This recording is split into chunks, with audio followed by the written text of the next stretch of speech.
Due to explicit content and language, listeners' discretion is advised. We got the professor and Ill Will. We'd like to welcome you to a special series that we're starting based off of self-care, mental health, awareness, things like that.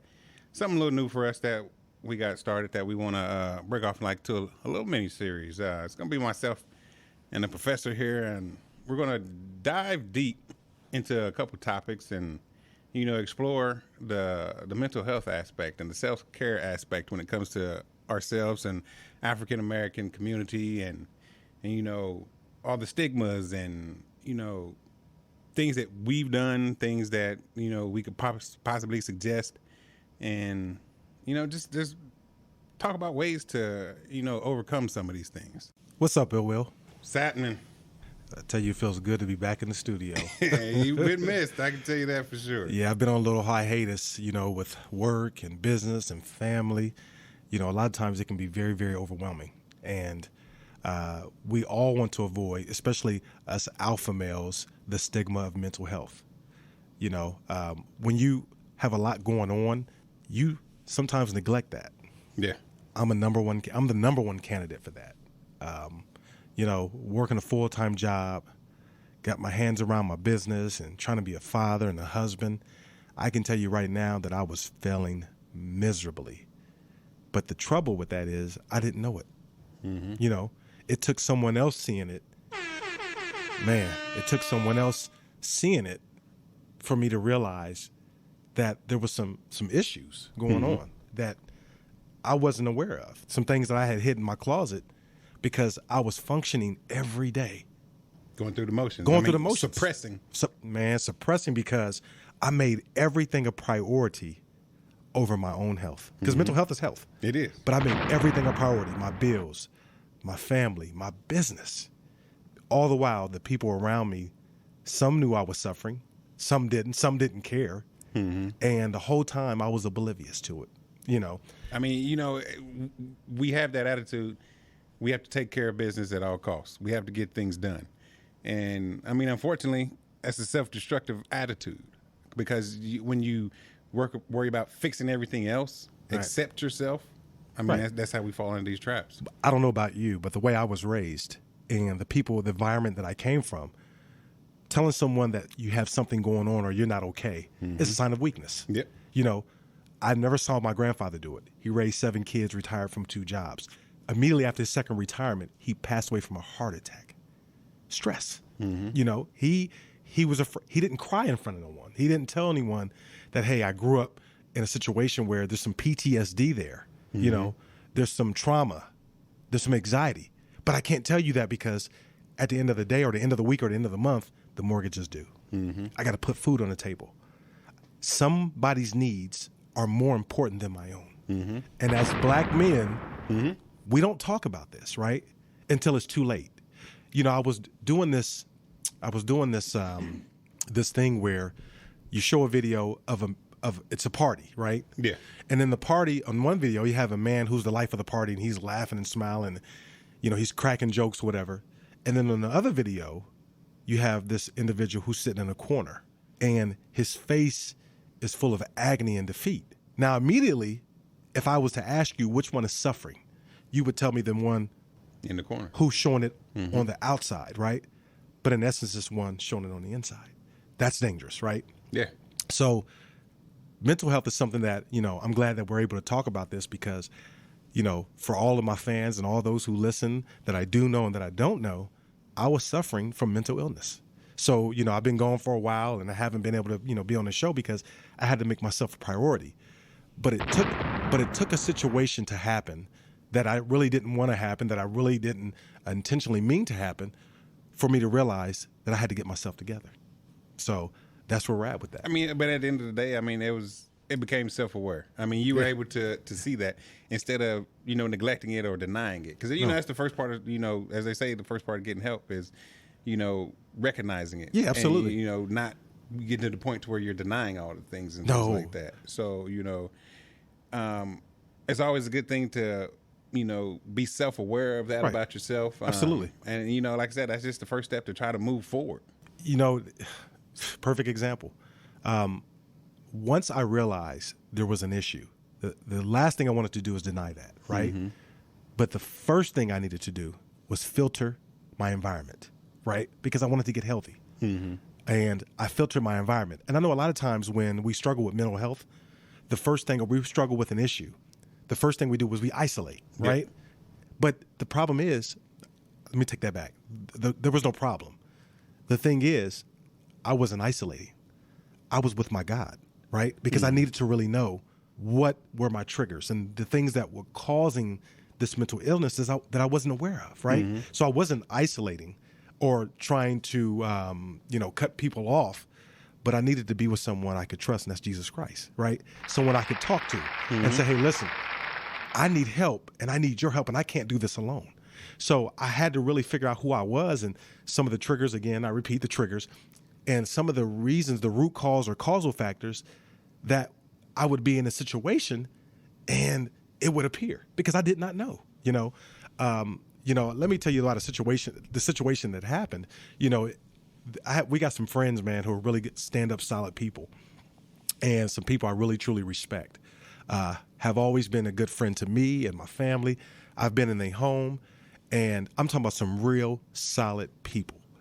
And, we're all hanging out and everything, just, long day of work, business all day, taking care of bills, and, I get off late and, I join the party a little late. Mm-hmm. And one of the things about me is I tend to treat people the same.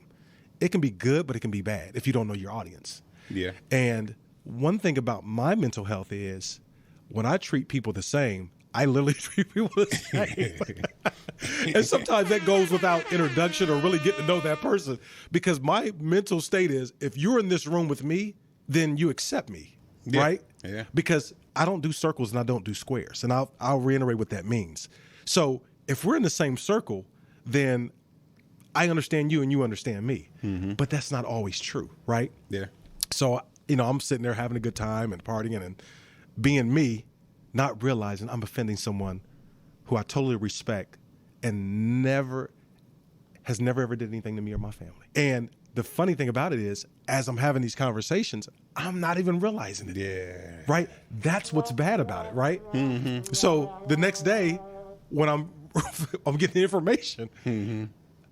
what hurts me more than anything, what made me self-actualize and realize, wait a minute, do you mean that I'm so far off course and my mental health is so uncalibrated that I can't tell if I'm offending someone or not?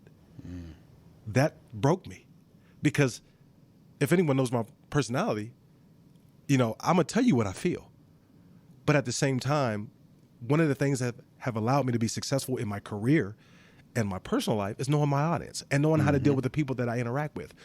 And it hurt me bad. I mean, it really hurt me so bad where I had to get up and leave and go somewhere to get some mental solitude so that I could take in what I had done. Yeah. So you can reflect back. Listen, introspect and reflect. So what I did was I wanted to apologize immediately. Mm-hmm. My first thing is, how do I make this right? Mm-hmm. Apology is what I owed. Whether or not that person accepted it or forgave me, I had to leave that to God, right? So I had to first reach out and say, hey, listen, I'm so sorry. And then that's when I realized it was time to pull back and spend some time with Christ to help me understand what it is that I was suffering from, because I did not know. I truly didn't know. Yeah, I mean, like you said, it's all about getting past that stage of denial. Because like when you start saying, well, I don't have a problem, I don't have issues, that's when they start making themselves more out. More prevalent. Yeah, I'm notorious for suppressing what I feel. Mm-hmm. All week long we're hustling. All of us, we're hustling. We're paying bills. We're dealing with issues, or maybe not, right? And then at the end of the week, I'm loaded down. One more straw of hay. Cup is full. The cup is full. One little thing. It could be something that's going on in society, another black man being murdered, just putting it out there, that may have triggered, and then I go off on a rampage, right? Mm-hmm. And never having that moment to say, okay, before I go to the next task, let me let me get healthy. Let me make sure that my mental state is healthy. Let me tell you something, man. I grew up, two parents. I wasn't born out of wedlock. Both my parents loved each other. They were high school sweethearts. I'm the youngest of two siblings. And I was an introvert. My mother didn't even think I could speak. She didn't think I could talk because I never did, right? So I had a really good life early on, you know. And then came the 80s, you know. My father was a street guy. You know, he was the oldest of 7, took care of his siblings. Father was in the military, so he was a military brat. When his dad was gone, he was dad. So my dad married young, had my brother young. He's the first child. And when my mom and dad got married, you know, there's some things that he missed. And he felt consumed. His mental health was just not there. You know, he left the military, worked for the city of the state he lived in, and he provided for us. But every Friday, you know, dad needed an outlet. Married young, he always had responsibilities, right? So when the 80s came, you know, you got a lot of sex, drugs, and alcohol. My father succumbed to that. He succumbed to that. Not because he wanted to destroy his family or his children, but his mental health led him to something that he felt would give him an avenue to purge and to vent, right? Not realizing it was going to create an addiction. So my father was on drugs for a long time before we even noticed that he had an addiction. We begin to see things unravel. We begin to lose things, begin to hear our parents argue. And again, I'm this quiet child, and I'm listening. So mom and dad are going through the motions. Mom is beginning to take care of the household. She's becoming mom and dad. And mom looks for an avenue, okay? My mother wasn't a drug. She wasn't in alcohol. But she needed some time. So she would go away, you know, in the evenings on a couple days out of the week. And that would leave me and my brother there. And I'm here to say this, that I suffered from abuse, multiple types of abuse. And even though I was being abused, I felt like what my mother and father were going through was much more important than what I was going through. So my trauma started at a young age. I was too young to understand what therapy, if I even needed therapy at the time. So as I'm getting older, I'm coming into my teenage years with this baggage that I don't know anything to do. So I go to school. I'm in high school now. My mom and dad are divorced. My mother's still going through some things. You know, she's still having a hard time separating from my father emotionally. Okay? Her father dies. Now, my brother, he's graduated. He's in the military. It's just mom and I. So now I'm taking everything. I'm helping her emotionally. I'm there to make sure that the house is kept up. And again, those traumatic experiences that I had as a young man are not resolved. So now I'm sinking deeper into the mode of her issues are more important than my issues. Because you've kept yours bottled in. Right. So look at this. So now I'm learning to think in a way that, you know what? My coping mechanism is to make somebody's issues more important than mine. Put others first. Because that suppresses it. That keeps me from thinking about it, right? So let's fast forward my senior year. Now, mind you, in high school, I wasn't a dumb student at all. I had a lot of potential. My teachers loved me. My senior year, I missed 100 days out of 135. Missed 100 days. I would be in a classroom, and all I could think about is home, and I was distracted, right? So I meet this young lady, and, you know, if you want to find something damaged or something that needs to be salvaged, go to the junkyard. You'll find something there for sure. You'll find a lot of things that are alike. Some things can be fixed, some things can't be, right? Now, this young lady, she's damaged like me, and we forge a relationship based off that. And it becomes very, very unhealthy because now you have two teenagers, both coming from traumatic experiences, who form a relationship. And now, guess what? Her issues are more important than my issues. So instead of us being each other's therapy, I create a crutch by making her problems my problems and trying to help her with them, right? So when we talk about mental health, ill will, we just don't become sick or we don't become ill. You have to go back to when that was planted. And for me, it was during my father's addiction where my mother was trying to cope, and she didn't know that I was being abused. She didn't know it, and I didn't tell her, because her getting away and getting a breather I knew she was taking care of business. I knew what she was going through. But to me, in my mind, what I was enduring wasn't as important as what she had to go through taking care of my brother and I. Mm-hmm.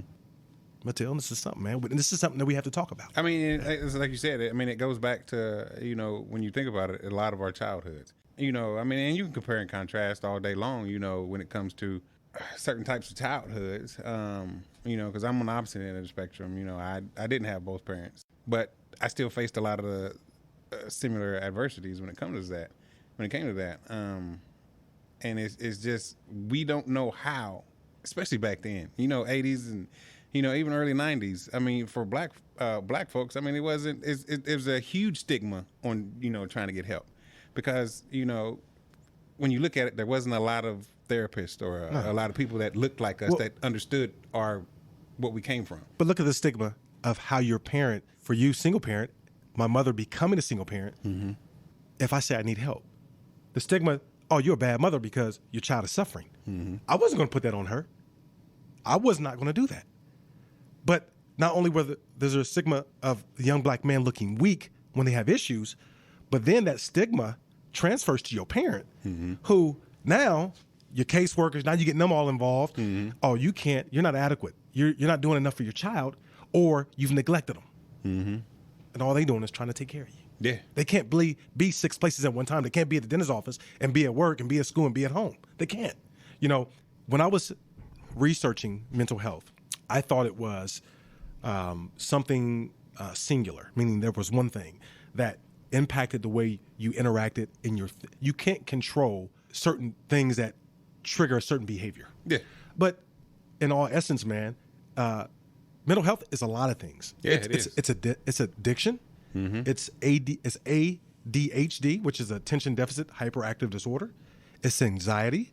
It's autism. It's bipolar disorder. It's borderline personality disorder, depression, eating disorders, obesity, et cetera, right? So there are so many of us, and I'm speaking about our community. Remember, this is black in thought, not fake in thought, mm-hmm. right?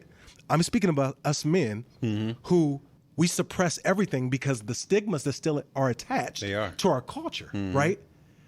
This is real, man. I mean, now that I'm doing more research about it, I understand that some of my peers have it and don't even realize it. Don't realize it.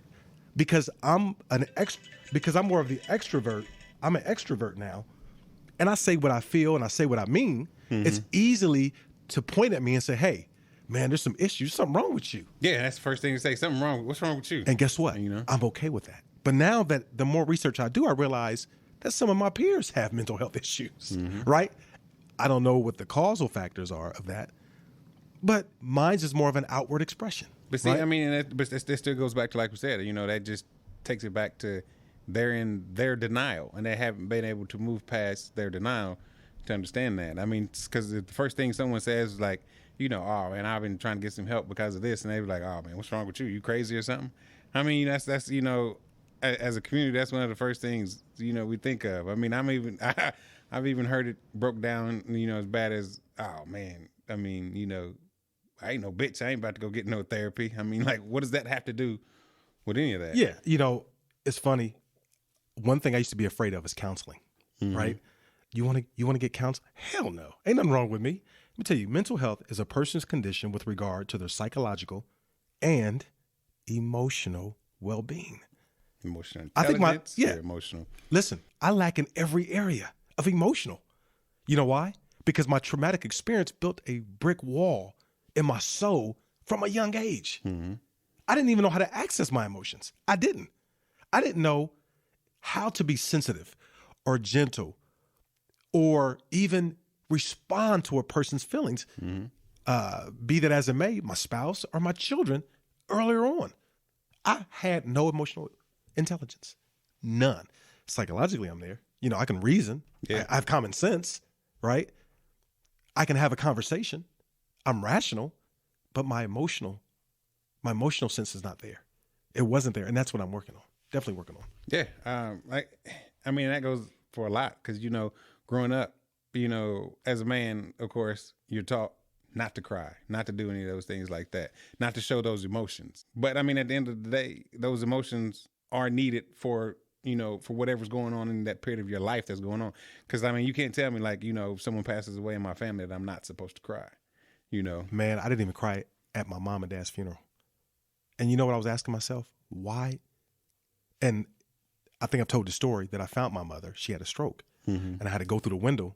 And a couple of days, 26 days later, she passed. I'm at the funeral. I'm sitting in the front looking at her. And I couldn't access whatever that thing is to purge what's in there. It was like a dam had been built around my emotions. Even my father. Me and him had a really knockout, drag out before 30 days before he passed because he said I wasn't the man. And all I can remember is the fact that your addiction was a domino effect to my abuse. I didn't see his illness. I saw the effect of it, right? At his funeral, man, I'm sitting there and I just couldn't access it. Let me share something with you. For me, mental health is important because now that I look at the collateral damage that has been done in my life, I realize that if I'm not healthy, then I need to be alone. Seriously. I remember when my kids were young, and I never forget this, my mindset was always discipline, discipline, discipline. You know why? Been there. Because my father didn't tell me he loved me hardly. He didn't hug me hardly. There was no affection, ill will. And his father taught him the same thing, right? So when my kids were growing up, I was very stern. My wife would call me a tyrant. Let me tell you something, man. And this is all coming back to me. I remember when I have 3 sons and 1 daughter. I remember when my daughter was young, when she was about 2 or 3. I remember sometimes I would engage her and she would flinch. You know why? Because everything she did, every little thing she did, I would spank her for. And I said, why does she flinch every time I walk past? Because my mental health said that discipline, discipline, discipline. Raising a child is relational. It's building the trust in the bond, making them feel safe in your arms, not flinching every time I walk past them, right? My sons, it was the same way. In my mind, oh yeah, when I walk in the room, they lock up. To me, that was a good thing because my father thought that his father thought that. But in essence, it created distance between me and some of my children because they didn't feel the love. I thought discipline was love. Discipline is good. Discipline is good when you know how to apply it, right? Discipline is good, for example, the military, when you're being taught in school, right? Discipline is good when you're talking about metal and steel, holding up a bridge, right? But discipline is not good when discipline divides, right? So some of my children felt like, hey man, I never felt like you really loved me. Every time I did something, there was no grace because my mental health state was adopted from my father who adopted from his father, right? So that was that. Another thing, one of my sons, which is not with my wife, he and I went 13 years without seeing each other. The reason for it is because I didn't fight as hard as I should have, right? Yeah. His mom and I, again, were high school.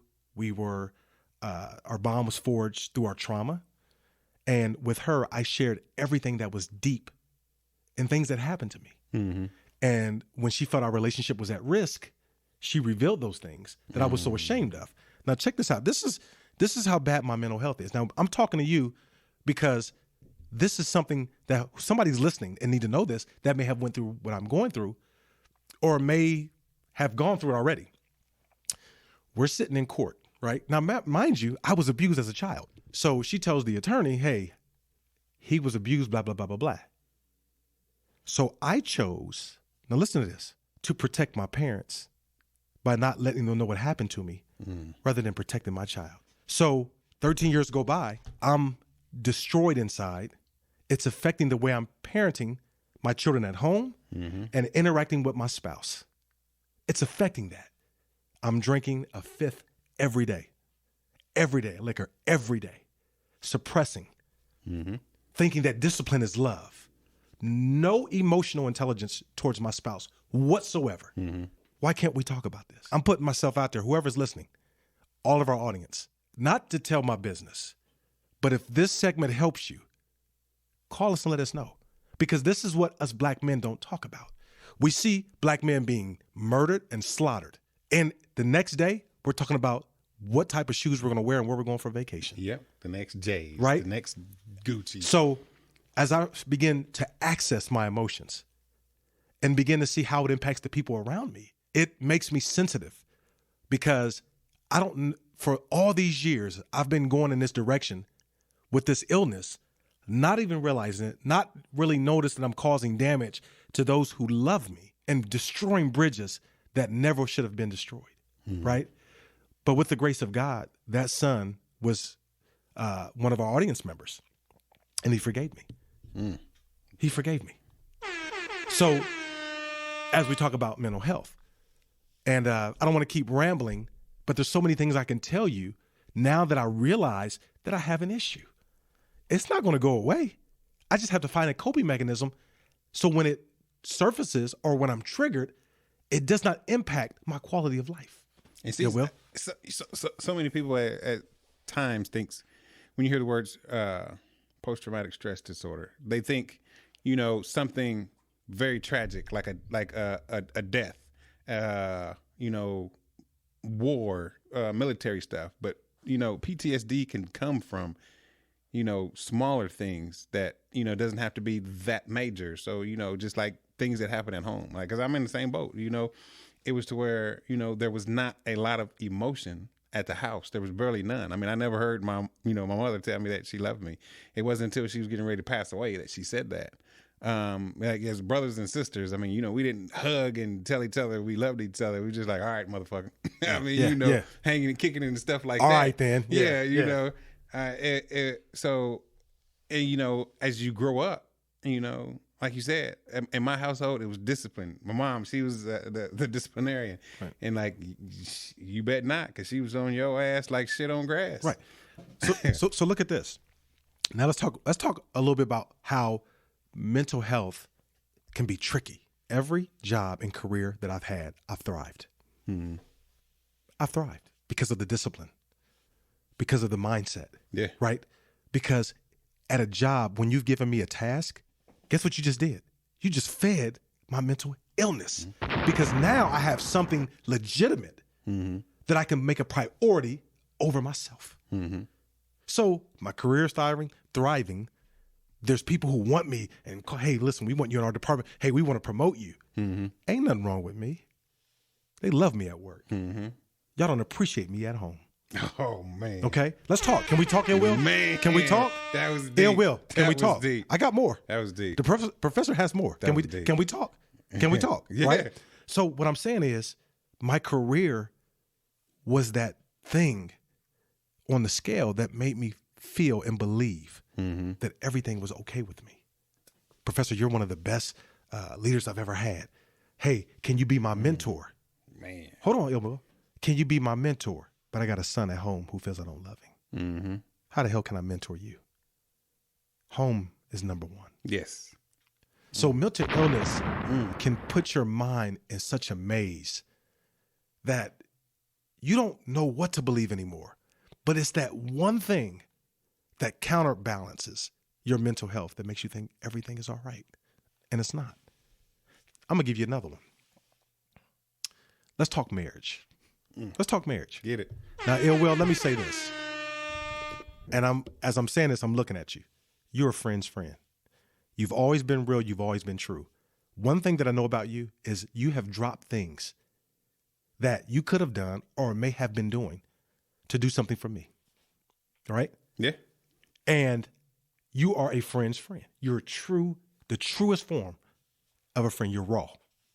And not in the negative content, but you're raw, right? When you were going through your thing and we were talking for a couple hours on the phone. Yeah. You really wanted a solution to salvage your marriage. Mm-hmm. You wasn't talking about, hey, I'm going to go and, hey, man, listen, I got to go find me a side, third, 6, 7, 8 piece. You really wanted to know what it took to salvage what was damaged in your home. Yeah. I remember telling you, I envy you because I wish I was mature enough to look at it in the way you did. I remember that, right? Mm-hmm. Can I go a little deeper? Yeah, get it. Just a little deeper. If for all of my fans out there who are listening to this, I am a podcast junkie. I've listened to each one of our podcasts 4 or 5 times. And I do it because I listen to some of the things that I say. I'm really trying to analyze how I communicate on this podcast. Now, let me make this clear. I don't regret anything that I've said on the podcast. I don't regret my approach. I do believe that I could have had a little better delivery on some of the things that I said. But let me talk about this. And this is a very sensitive subject. Now, brothers, don't beat me over the head for this. Okay? As I heal, there's some things I'm going to reveal. Now, I'm going to be talking about me right now. Mm-hmm. Let's talk about the man code. Can we go a little deep on this? Yeah. Ill will. Let me tell you what you've taught me.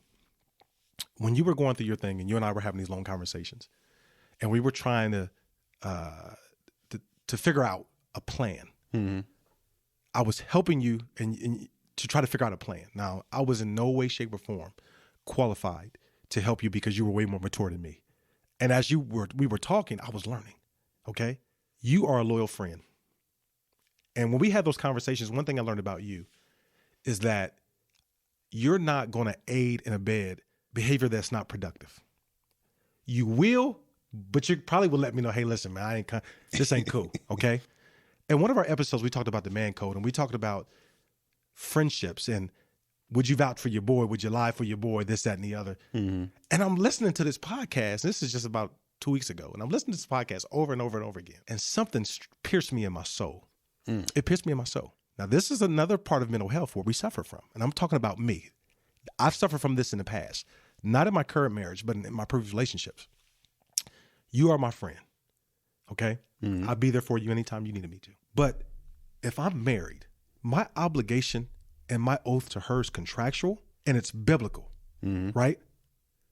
Ain't no nigga or any individual I will have more loyalty over than my wife, okay? Mm-hmm. So when we talk about the man code, I'm not going to talk about who was right and who was wrong, but my stance on it as I begin to heal is this.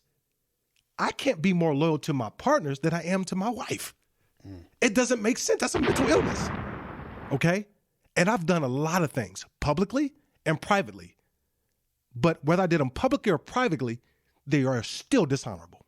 Mm-hmm. Because the point is, I can't expect, listen, if I can't be loyal to my woman, how the fuck I'm going to be loyal as a friend? Yeah. I have a contract with this woman, right? Mm-hmm.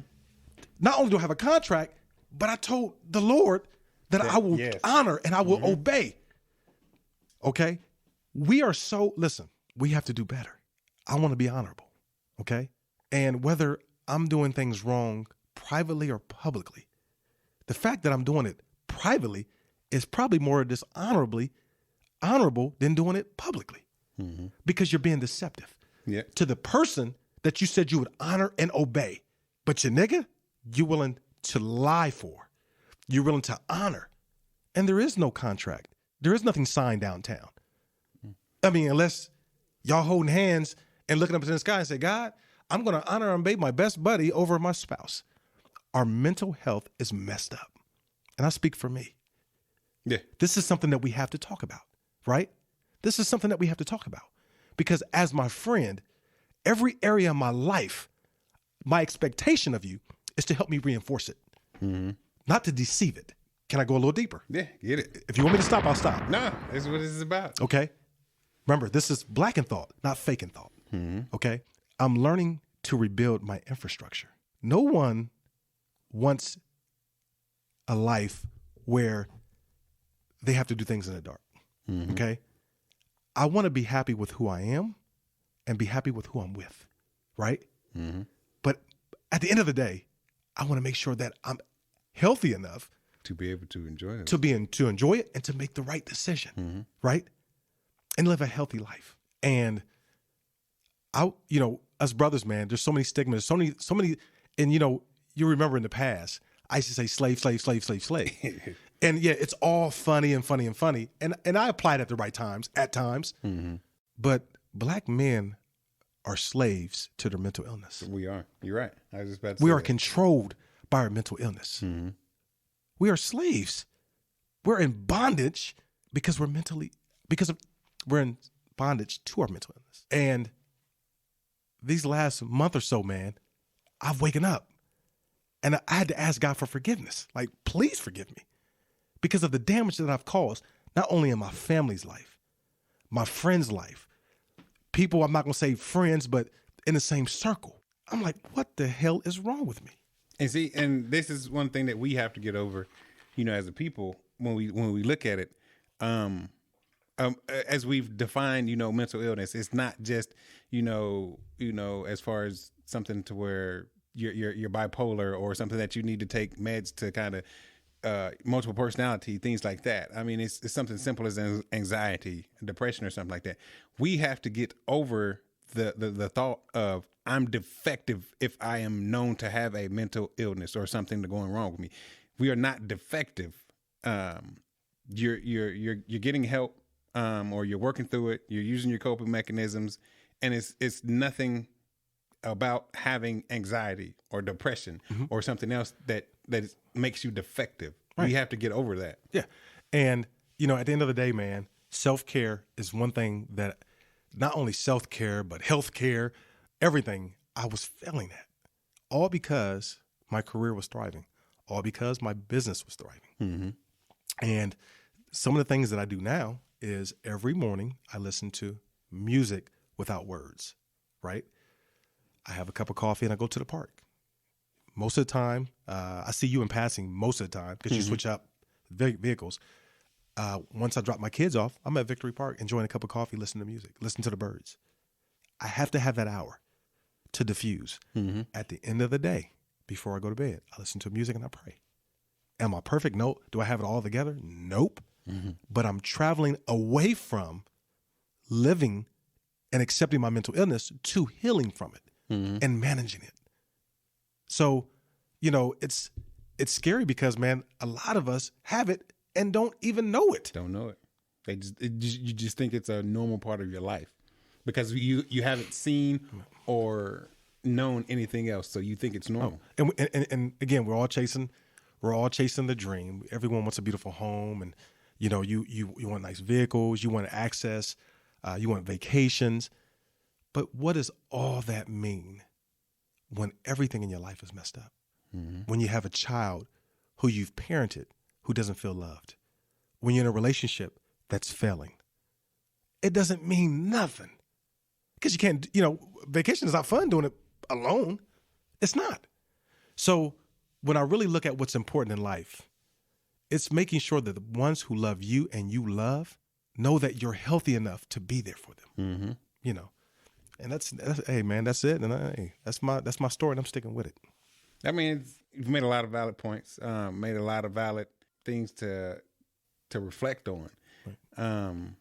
Because, like I said, we put so much of a stigma as Black people when it comes to mental illness that we shut out the ideal of, hey, maybe there is something that I need to work on of myself to get better. We shut those things out because it's so go. I got to take care of this. I got to take care of that. Putting everyone's needs above ours a lot of times to make sure the household is together or whatever else is together. And, we're taking care of everyone else's house of cards. That's right. And, letting ours crumble. Yeah. And I'm going to tell you something, man. There's hard conversations that have to be had. But sometimes with your friends, you don't want to hurt them and say, listen, man, something's wrong. Something's wrong. You have to do it, especially when you care about them. Mm-hmm. I'm not here to hide your discretions and to vouch for you. That's not what I'm here for. I repeat, I'm here to help reinforce a healthy quality of life and tell you healing and tell you when something's wrong. Friends have to be a beacon. They have to be a filter, right? I can't be more committed to you than I am the one under God. I'm supposed to be more committed. That's the biggest indicator, or what is a contraindicator of something that is wrong. Mm-hmm. Listen, for all of our fans, I'm talking about me here. And these are the things that I'm learning about me. These are the things that I'm learning that have hurt people that I love and people that have been around me and in my circle. Mm-hmm. Mental health is something that we really need to put a lot of focus on because the moment we begin to heal is the moment that we begin to change. I don't watch TV. And if you listen to the news, you know, it's the same thing over and over again. Over and over. And I was thinking about this, and it struck me. So I'm listening to the news on the radio, and then the next topic is something, hey, we have this festival coming up, this, that, and the other. I'm thinking like, wait a minute, some family is suffering, whether it be the perpetrator or it's the victim. Somebody's suffering. Mm-hmm. Are we that desensitized to where we can go from one topic to the next without talking about how do we get better? How do we fix this? How do we come together? How do we show healing and love? Because at the end of the day, man, the only thing that's low in supply and high in demand is love. Mm-hmm. Right? I mean, it's crazy because, I mean, as you said that, I think about it because, I mean, you'll hear, and, you know, I'm in the car a lot, of course. So, you know, the radio's playing. You'll hear something as detrimental and drastic and dramatic as the next shooting. And it's already a damn shame that I have to say the next shooting. And then 2 minutes later, they're playing WAP on the radio. Listen, one thing's for sure. Two things for certain. Taxes and death. Mm-hmm. I know that I have to meet the maker eventually. But the way I do it, I want to do it with honor. Mm-hmm. I want to do it with honor. And for myself, I'm filtering, and I think I mentioned this earlier, my infrastructure has to be right because I have goals, mm-hmm. right? These goals are not about making more money. It's too easy to do. These goals are not about material. These goals are about legacy. I want to leave this earth with none of my children feeling like I didn't love them. Mm-hmm. In that we sat together and we gave each other grace and we love each other. And when you say, hey, you know what? That may have happened, but there were so many more miles down the road where we were able to enjoy and know that, hey, it's okay. Mm-hmm. So if you do it for the gram, if you do it for the car, if you do it for the house, if you do it for the broad, good for you. I do it for the legacy because family is everything. Love is everything. It's everything. So when I'm hustling and I'm going all day, I'm doing it for the love. I give my family more than I give myself because it makes them happy. Mm-hmm. And if that makes them happy, then I want to provide that experience. I don't need a whole lot, ill will. I don't have to have a whole lot. I'm happy with who I am. Disappointed that I didn't recognize my mental illness right away. I'm very disappointed. But God forgives me. So I gotta move on. Mm-hmm. But I want to make sure that when I leave this earth, not my friends, but my family stand up and say, this is who he was. This is what he represented. Of course, you want your friends to say good things about you. They're going to say because they don't see all of you most of the time. But I want my family to say, hey, especially my children, hey, this is who he was. This is the man I want to become. And that's what I do it for, man. That's what I do it for. So when we talk about mental health and me telling you a little bit about my life and some of the things I've gone through and some of my experiences, it's because healing only starts when you accept the things that what? You can and cannot change. Yep. Like I said, when you get past the denial, I mean, like it was just so many instances that, you know, it took me a while because I mean, I've been on my journey of healing for a while now. I mean, to be honest, the last six years, you know, I just finally got to a point to where I could ask of other people, hey, you know, what do you think I could do better? You know? I mean, and that is a hard question to ask someone about you. It is. That's a hard question. You want the answer, but you're like, all right, here we go. Be gentle. Be real gentle. You know? Yeah, be gentle with it. And I've gotten to the point, you know, last year. I mean, I kind of went on a journey, and I asked, you know, I asked a couple of people, you know, what are some of the things that I could do better? Mm-hmm. And it's a very humbling experience. Yeah.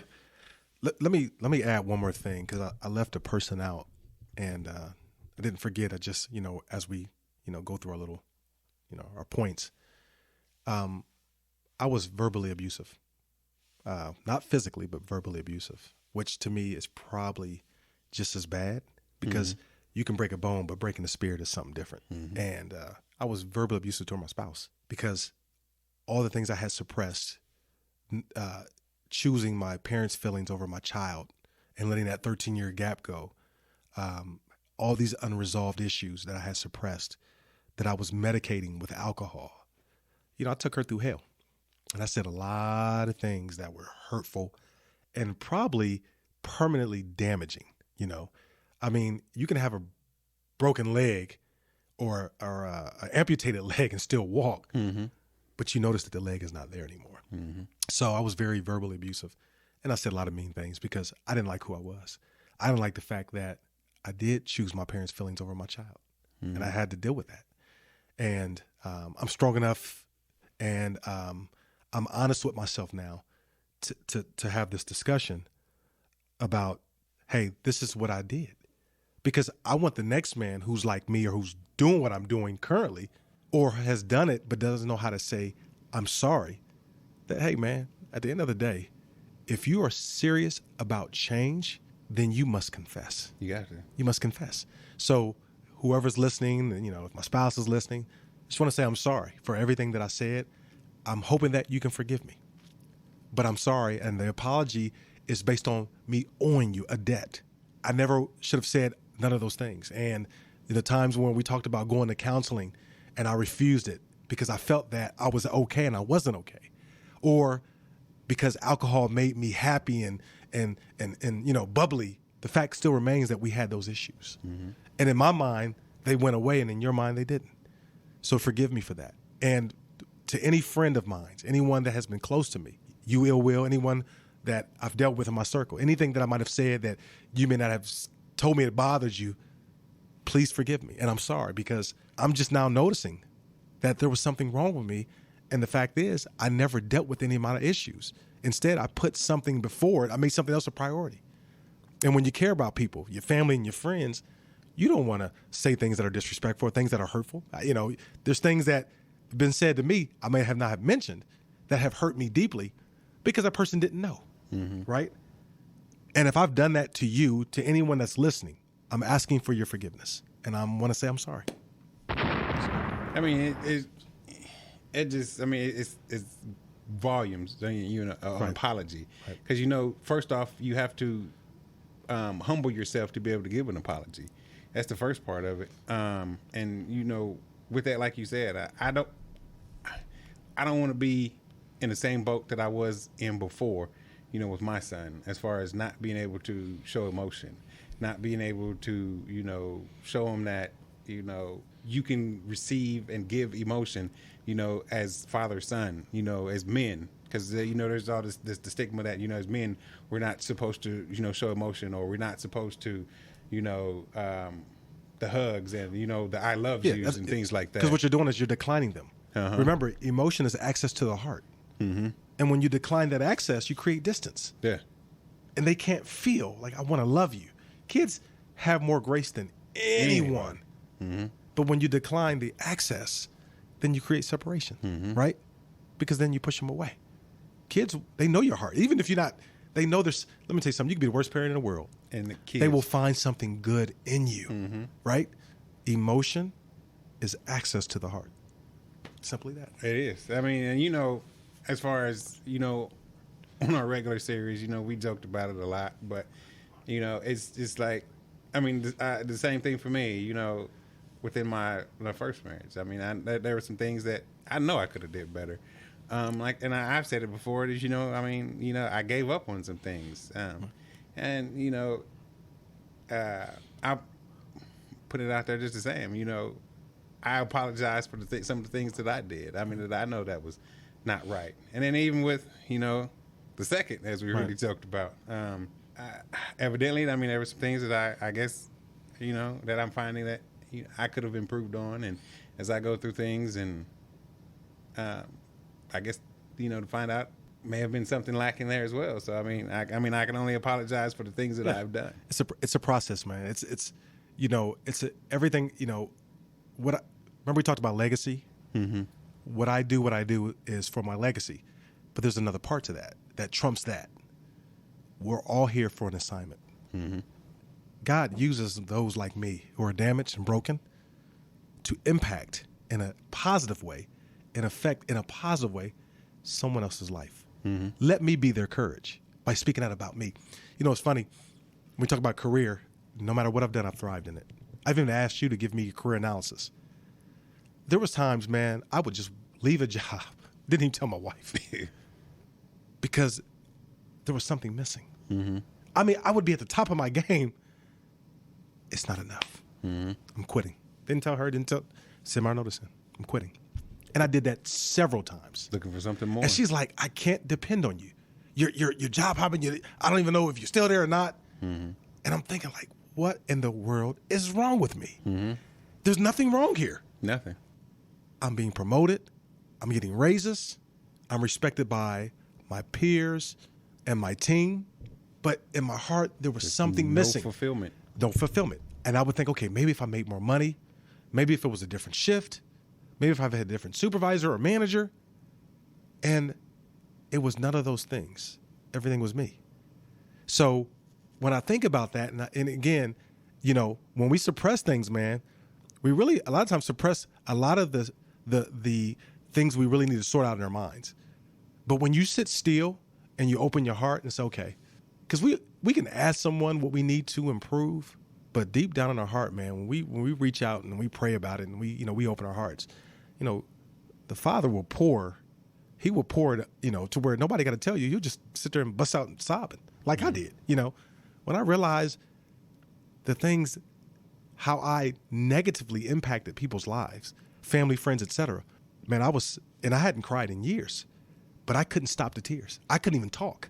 It was just like a river flowing out of me. Like, it was like toxin. You know how you had like a boil and it hurts, and then once you bust the boil, it feels better? That's what it was like with me, Will. I couldn't even speak. I'm talking about in tears for days. And at the end, it felt good. I felt like I had been cleansed of everything that was in me that was bad. See, that's another thing that we don't, understand. Yeah. You can keep shoving and shoving and shoving and pushing and compressing and suppressing. But at some moment, it's going to recoil out. Man, it's going to spring out. It did. And it just... And the crazy part about it is your character and your person will tell how that is going to come out. Whether you're going to lash out against others. Where you're going to, I mean, or be a jerk. Yeah. Or be a jerk, you know.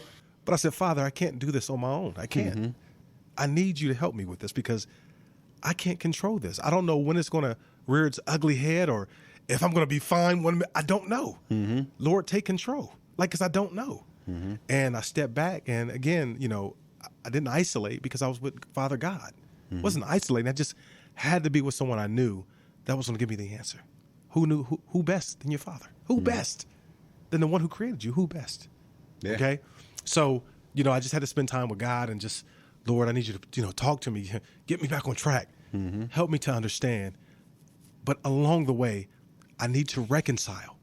Help me to reconcile anyone I may have hurt or offended. Mm-hmm. Give me the courage to go back and tell them that I'm not sure when or what I done wrong, but please forgive me. Mm-hmm. I had to do that, man. Yeah. Mental health is a motherfucker. It is. And people just don't understand that. It's a motherfucker, man. And like I said, we have to get over that as a people. Yeah. I mean, we put so many constraints on that. And look at the current generation, man. It's lack of love, mental health, and engagement. Our youngsters, man, they don't know if they want to wear nail polish, wear weave, be metrosexual, pansexual, bisexual, heterosexual. They don't know. And then on top of that, they're searching for something. Suicide is at an all-time high. Let me tell you something, man. I never forget this. I have a book. I have a journal. And I don't even know why I kept this journal around, but it scares me every time I read it. I wrote this journal in March of 2008. I was homeless. I was living in my car, and I would park at a gas station off of the west side. It was like a travel stop. I didn't want nobody to know that I didn't have anywhere to go, my family. But it was during the recession, and I was in the military, but I was reservist, so 1 week in a month. Mm-hmm. So at that time, man, the economy was bad. I couldn't find a job making $10 an hour. That's how bad it was. And I remember in my car, and I had like a 6-pack of beer or something, and I was drinking and I was writing. I had like a fifth of the cheapest vodka you could drink in the world. And I remember saying, Lord, just relieve me of this agony. Like, I don't have the courage to do it myself, but just let something happen to me so I don't have to feel this pain. Mm-hmm. And I wrote it, and I wrote the dates, and I wrote the time. It was in March of 2008. Never forget it. And I wrote it for days and days and days. And then I remember saying that, Lord, I'm still here. I'm still breathing. If I have this, then do something with it. Mm-hmm. I'm gonna put it in your hands, as if I'm challenging the Almighty God. Mm-hmm. I'm gonna put this in your hands to deliver me from this, since you are the Almighty God, and you don't tempt God. But to me, I'm thinking it was a cry for help. I just didn't know how to ask. You know how you want something, you just don't know how to ask for it? Just don't know how to ask. And when I look at that 13 years later, and 13 is a lucky number in the Bible. 13 is a lucky number. I can't explain to you, I'm not going to say luck, but it's a blessed number, how it's blessed. We can talk about that in another show. But when I look at who I was then and who I am now, he brought me through. Big difference. He brought me through. 13 years ago, the time that I had stopped seeing my son, he was taken away from me, to now. You know, in the end, the father will give the hearts of the children back to the fathers. I said, Lord, everything that you do is intentional. Because if you have given me everything that I wanted, I would have never evolved as a man. Because at the end of the day, my assignment is to help another man, and help another man, help another man, help another man. And sometimes we can get blinded and we can become complacent with material things. Comfort is the enemy. People say success, right? I say to Christ. Comfort is the enemy to Christ. No one who served him were comfortable. No one. Now, there were kings. There was a hierarchy in the biblical days, right? There was a hierarchy. But like David, very rich king, ruler, he had many problems, so many problems that there was things that were passed down. His daughter was raped, right? Comfort is the enemy to Christ. I don't ever want to get so comfortable to where I lose sight of my assignment. I don't ever want to be so comfortable to where I can't help another man, or I value something so material that man made that I'm not willing to part with it to make another person's life better.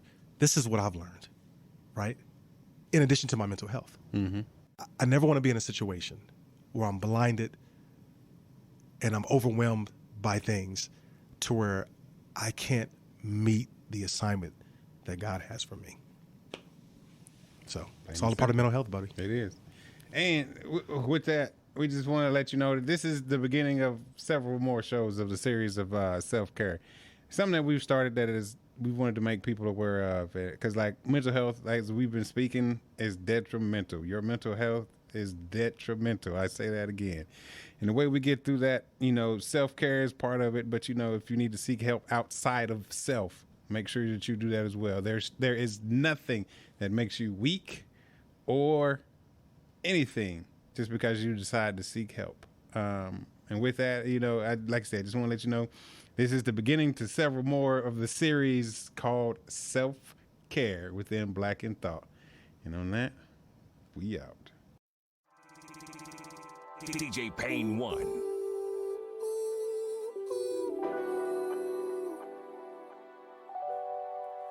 You know I'm flawed,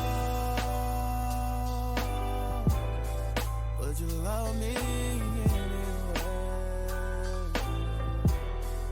A lot of times I'm so wrong, but you love me anyway. Love me anyway.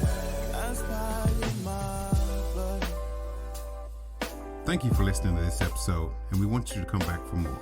If you like what you heard, please subscribe wherever you get your podcasts from.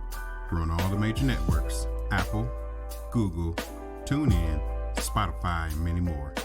Check out our social media, and please like, follow, and comment on Facebook, Black in Thought, Instagram, Black in Thought Podcast, and Twitter, Black in Thought Podcast.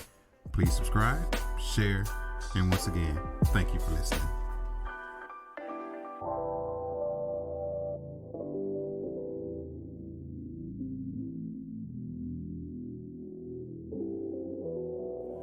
You know